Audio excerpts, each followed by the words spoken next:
তাদের গেছে কিনা আমরা আমার জানা নেই, কবে নাগাদ যাবে, আমরা কতদিন বছর পরে তাদের কাছে যাবে সেটাও আমাদের জানা নেই।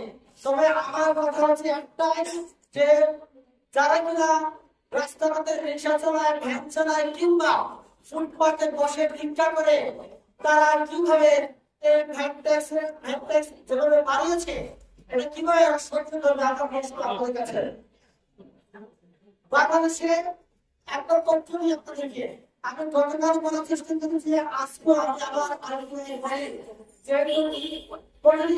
নতুন নতুন মিডিয়ারা আসছে, সেটা জানাই আপনার আমাদের বাংলাদেশে প্রতি ঘন্টায় পরিবে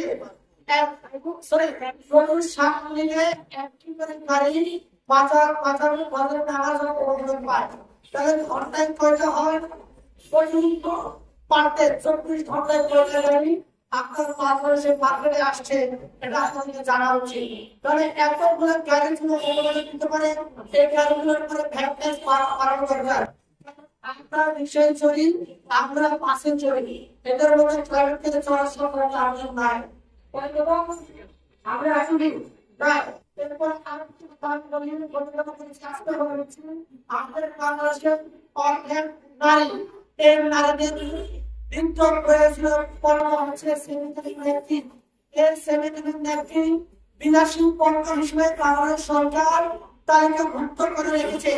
আমার বাংলাদেশের নাগরিক যেহেতু এই অর্থের নাগরিকের বিনিয়োগ করেছিল বিলাসী পণ্য হন, আমার জানা নেই এই বিলাসী পণ্য হিসেবে অন্তর্ভুক্ত করে উচ্চ মূল্য ভ্যাট বসিয়েছে। আমি এর সামনে বসে রক্ত কষা শূন্য সিদ্ধান্ত আমি বাতিল